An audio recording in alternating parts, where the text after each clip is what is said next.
कार्तिक मेला व राम की नगरी में होने वाले 14 व 5 कोसी परिक्रमा मेले के मद्देनजर रेलवे की सुरक्षा का जायजा लेने अयोध्या कैंट रेलवे स्टेशन पहुंचे एसपी रेलवे सौमित्र यादव ने मेले को देखते हुए स्टेशन की सुरक्षा का जायजा लिया। इस दौरान उन्होंने राजकीय रेलवे पुलिस थाना का भी निरीक्षण किया। निरीक्षण के दौरान थाने में स्थित मालखाना को भी देखा और सिपाहियों से मालखाने में रखे हथियारों को खुलवाकर भी देखा। एसपी रेलवे सौमित्र यादव ने कहा कि राम मंदिर निर्माण को देखते हुए दोनों स्टेशनों में महत्व अब और भी बढ़ गया है, जिसे देखते हुए इस बार के कार्तिक व परिक्रमा मेले को देखते हुए सुरक्षा की भी अतिरिक्त व्यवस्था की जा रही है। उन्होंने ये भी कहा अयोध्या धाम व अयोध्या कैंट स्टेशनों पर मेले में आने वाले श्रद्धालुओं की सुरक्षा के मद्देनजर मेले से पूर्व रेलवे पुलिस ने 1 बटालियन पेशी, 5 दरोगा व 50 अतिरिक्त सिपाहियों की तैनाती कर रही है। उन्होंने ये भी कहा 5 दरोगा में 1 महिला जबकि 50 सिपाहियों में 3 महिला पुलिसकर्मी शामिल होंगी। वार्षिक निरीक्षण के लिए आया था। ये एक रूटीन प्रक्रिया है। 1 वर्ष में एक हर थाने का एसपी के द्वारा वार्षिक निरीक्षण किया जाता है। उसी क्रम में आया था और साथ साथ जो आगे पंचकोसी परिक्रमा और 14 कोसी परिक्रमा होनी है तो उसकी तैयारियों की समीक्षा करनी थी और थाने का OR भी किया गया है। 27 की योजनाओं की समीक्षा की गई है। जैसा कि वार्षिक निरीक्षण में होता है, हम पूरे कार्यालय को देखते हैं, शस्त्र वगैरह को देखते हैं, उनकी कंडीशन को देखते हैं कि कोई शस्त्र खराब तो नहीं है। कर्मचारियों से वार्ता की गई है, उनसे जानकारी ली गई है और उनको जानकारी दी गई है। यही सब कार्रवाई की गई। तो दोनों किस तरीके से भेज किए गए? चौकी अयोध्या या अयोध्या रेलवे स्टेशन को मेरे द्वारा अन्य अनुभाग के थानों से 5 SI और 50 कांस्टेबल का पुलिस बल दिया गया है। CFMD और HHMD वगैरह इनको प्रोवाइड किए जाएंगे, जिससे कि स्टेशन के प्रवेश द्वार और निकलने के बाद चेकिंग की जाएगी लगातार। जो अतिरिक्त फोर्स लग रहा है वो भी सब प्लेटफॉर्म और प्रवेश द्वार और सीढ़ियों पर लगाया जाएगा। प्रयास यही रहता है कि किसी भी यात्री के साथ कोई आपराधिक घटना भी ना हो और कोई दुर्घटना भी ना हो। भीड़ अगर होती है तो उसको नियंत्रित करके ट्रेन में बिठाना और ट्रेन को चलवाना, यही सब कार्य DRP को करना। तो ये आया देखिए, कार्यालय भवन की छत खराब है, रेलवे को लिखापढ़ी करी जा रही है। इनके छत की वजह से पानी आता है इसमें। भवन की जो जगह है वो भी कम है। तो ये सब चीज़ें तो ऐसी हैं कि जिसमें हम बहुत कुछ नहीं कर सकते, क्योंकि रेलवे को ही हमें जगह देनी है, रेलवे को ही हमारी मरम्मत करानी है। इस संबंध में रेलवे के अधिकारियों से वार्तालाप और पत्राचार किया जाएगा। बाकी यहाँ असला वगैरह बाकी सब सामान ठीक है। कर्मचारियों का मैंने नमूना भी दिया है, उनसे असला खुलवाया, बंद करवाया, तो काफ़ी लोग ठीक ठाक कर रहे हैं। और बाकी जो लोग थोड़ा कमज़ोर है उनको हम शुक्रवार को बुलवाते हैं। 2 कांस्टेबल हर थाने से आते हैं और अपनी पुलिस लाइन में उनको 1 दिन का प्रशिक्षण देते हैं। वो कार्रवाई हमारी हर शुक्रवार को होती है।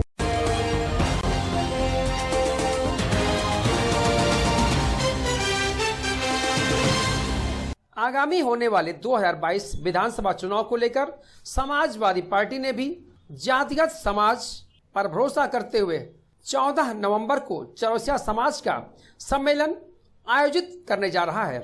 यह सम्मेलन मिल्कीपुर विधानसभा के इनायत नगर बूथ नंबर 5 स्थान पर आयोजित होगा। सपा के नवनियुक्त प्रदेश सचिव राकेश चौरसिया के नेतृत्व में समाजवादी पार्टी चौरसिया सम्मेलन करने जा रही है। सपा के पूर्व कैबिनेट मंत्री अवधेश प्रसाद ने कहा कि चौरसिया समाज प्रदेश में समाजवादी पार्टी की सरकार बनाने का काम करेगा।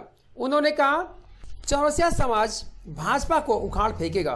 2022 में प्रदेश में सपा की सरकार बनेगी और मुख्यमंत्री अखिलेश यादव होंगे।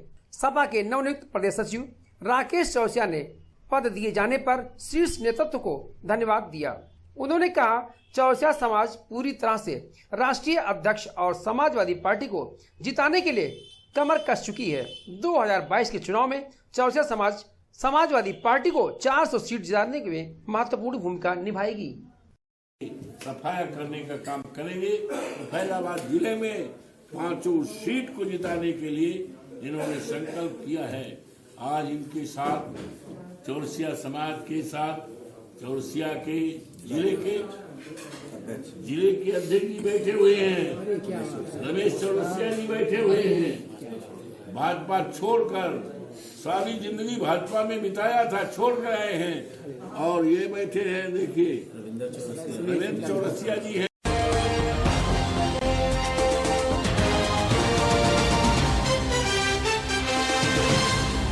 26 नवंबर को राजकीय इंटर कॉलेज अयोध्या में श्रम विभाग की ओर से मंडल स्तर पर श्रमिक बेटियों का सामूहिक विवाह समारोह का आयोजन किया जाएगा।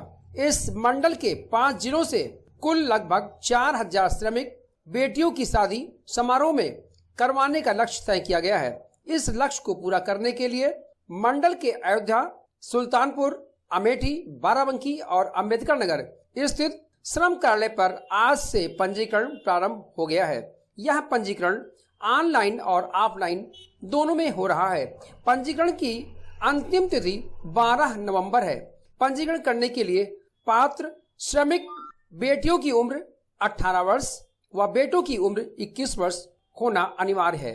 इस सामूहिक विवाह में श्रम एवं सेवायोजन मंत्री स्वामी प्रसाद मौर्य व मंडल के जनप्रतिनिधि मौजूद रहेंगे।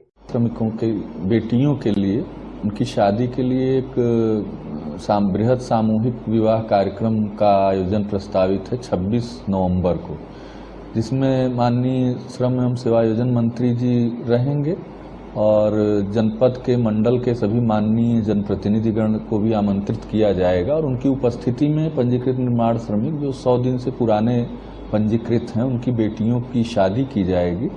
इसके लिए फॉर्म जमा करने ऑनलाइन ऑफलाइन दोनों प्रक्रियाओं में जमा करने की तिथि 12 नवंबर अंतिम तिथि निर्धारित की गई है और उस 12 नवंबर तक जो भी श्रमिक चाहें अपने जनपद के मंडल के सभी जनपदों में अपने जनपद के श्रम कार्यालय में जाके आवेदन पत्र जमा कर सकते हैं और इस पूरी प्रक्रिया में केवल उनसे उनका आवेदन पत्र जिसके साथ 18 वर्ष बेटी और 21 वर्ष से अधिक वर्ग की उम्र होनी चाहिए और साथ में एक सहमति पत्र देना होगा कि उनकी शादी पहले नहीं हुई है और वो यहाँ बृहद सामूहिक विवाह में अपना विवाह करना चाहते हैं।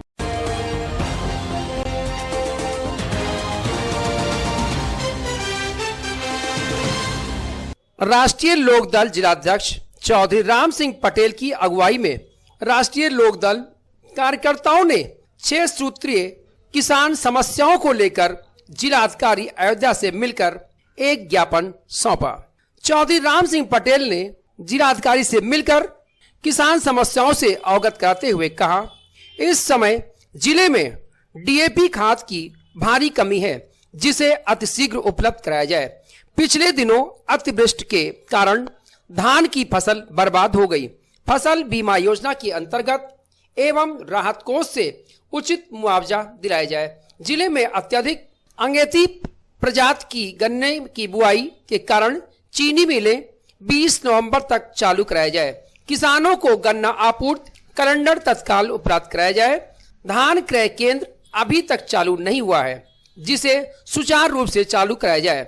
किसान ऋण माफी योजना में छूटे जिले के 3934 पात्र किसानों के खाते में ऋण माफी योजना का पैसा तत्काल प्रभाव से खातों में जमा कराया जाए। उक्त किसान समस्याओं को सुनते हुए जिलाधिकारी नीतीश कुमार ने बिंदुवार संबंधित अधिकारियों से बात की और रालोद प्रतिनिधिमंडल से किसान समस्याओं के निस्तारण का आश्वासन दिया। इस मौके पर आवध क्षेत्र महासचिव हरीश चंद्र यादव, जिला उपाध्यक्ष नेत्राम वर्मा, युवा रालोद जिलाध्यक्ष रामशंकर वर्मा, युवा रालोद जिला उपाध्यक्ष अमित पांडे, अवधेश रावत, राम सजीवन, सुरजीत वर्मा के साथ तमाम लोग मौजूद रहे। 6 सूत्रीय मांग को लेकर जिला अधिकारी अयोध्या को ज्ञापन दिया है कि किसानों की जो है पूरे फैजाबाद जनपद में रबी की बुआई सीजन चल रहा है। कृषि सहकारी समितियों पर और न निजी उर्वरक विक्रेताओं के यहाँ डीएपी खाद उपलब्ध है। मान लीजिए किसी के पास है भी निजी उर्वरक विक्रेता के, तो मनमानी रेट पे बेच रहे हैं, कोई रेट उसका नहीं है। तो हमारा डीएम साहब से मांग ये है कि जनपद में जो है शीघ्र, चूंकि बुआई का सीजन है और डीएपी जमीन में ही डाली जाती है, उसके बाद जुताई की जाती है। अगर ऐसी स्थिति में डीएपी नहीं मिलेगी तो किसानों की रबी की बुआई प्रभावित हो रही है। डीएपी खाद जो है उनको मुहैया कराई जाएगी। और दूसरा हमारा मांग ये है कि इस वर्ष अत्यधिक बारिश हुई, जिससे धान की लहलाती जो तैयार फसल थी वो नष्ट हो गई है। तो हमारा ये मांग है कि जो है फसल बीमा हम किसानों से काटा जाता है प्रधानमंत्री कोष पे, और उसको राहत कोष पे और फसल बीमा के तहत किसानों का जिसको मुआवजा दिया जाए। तीसरी हमारी मांग ये है कि जनपद में चीनी मिलें अभी चलने का कोई वो नहीं है उनका कि कब वो चालू होंगी। ऐसी स्थिति में हमारी मांग है कि जनपद की चीनी मिलें 20 नवंबर तक चालू करा दी जाए हर हाल में। यदि आपकी मांगे नहीं माने तो क्या करेंगे आप? जी, यदि आपकी मांगे नहीं पूरी होती क्या करेंगे आप? हम शांतिपूर्वक आज ज्ञापन दे रहे हैं। यदि हमारे मांगों पर माननीय जिला अधिकारी महोदय विचार नहीं करते हैं, उस पर काम नहीं करते, तो हम लोग इसके लिए धरना प्रदर्शन करेंगे, जो लोकतंत्र में जो है हम लोगों का अधिकार है। क्या नाम आपका? चौधरी राम सिंह पटेल, जिला अध्यक्ष राष्ट्रीय लोकदल अयोध्या।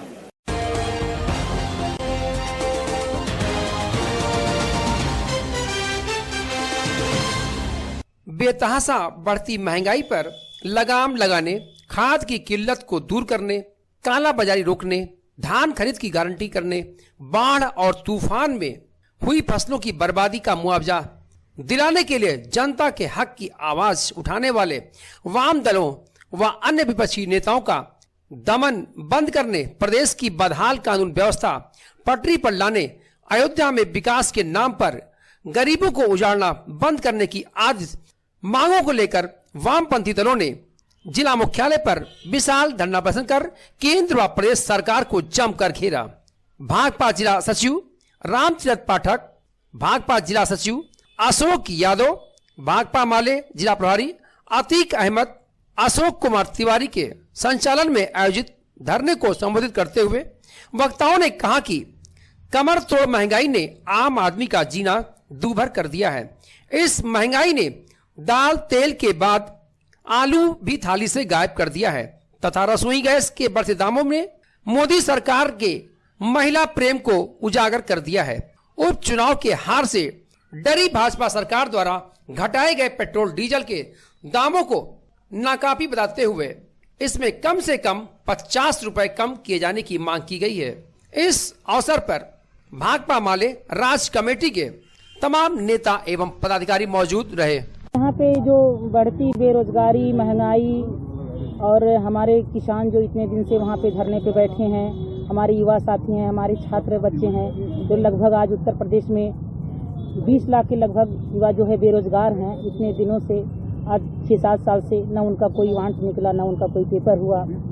और हमारे जो है तेल है, खाने पीने की चीज़ें हैं, सब्जी है, डीजल है, पेट्रोल है, सिलेंडर है, इसका दाम दिनों दिन प्रतिदिन बढ़ता जा रहा है। लगभग 6 महीने में 6-7 बार सिलेंडर महंगा हुआ, लगभग इस समय 1000 का है। तो इससे हम लोग जो है, हमारी जनता, हम लोग बहुत परेशान है। इसी को लेकर के आज यहाँ पे हम लोग अपनी मांगे रखे हैं, धरना प्रदर्शन हम लोग किए हैं आज तिकोनिया पार्क पे कि हमारी महंगाई, हमारी बात को सुना जाए और इसको कम किया जाए।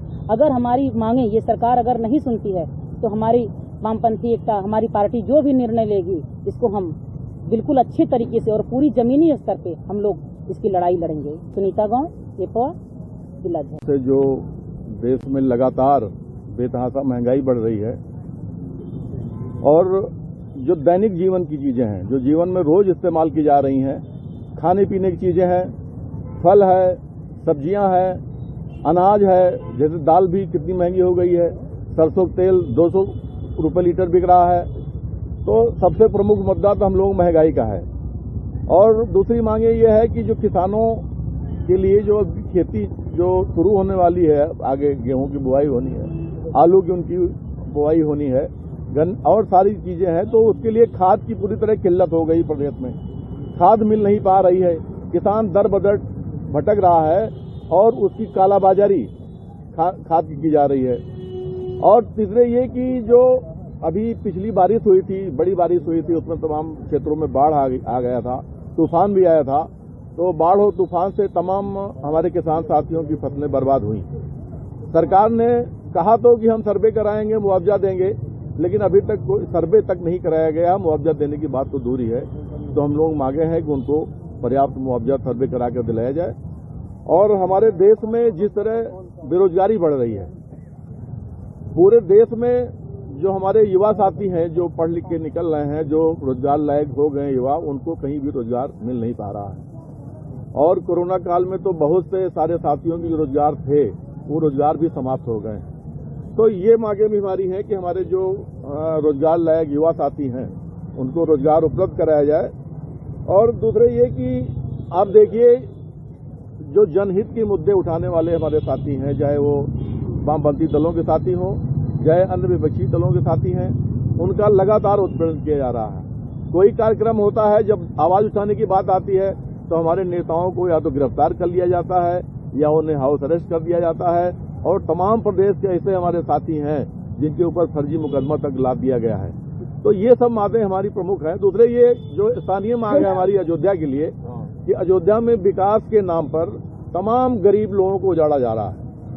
चाहे वो सड़क के नाम पर है, चाहे वो बांध के किनारे तमाम लोग जो बरसों से वहां रह रहे हैं, उन लोगों को बुलडोजर लगा के हटाया जा रहा है। तो हमारी मांग ये भी है कि उनको विकास के नाम पर हटाया न जाए, और अगर हटाना जरूरी है तो उनके लिए पुनर्वास की पहले व्यवस्था कर दी जाए, उनके लिए जमीन आवंटित की जाए, उनके लिए जो मकान बनने हो उसके लिए धनराशि सरकार उपलब्ध कराए, उनका मकान बनवाए, उनका पुनर्वास करवाए, तब उनको वहां से उजाड़ा जाए। तो हमारे जो वामपंथी दल के साथी हैं वो आगे चल के निर्णय लेंगे और बड़ा आंदोलन हम लोग इसके लिए करेंगे।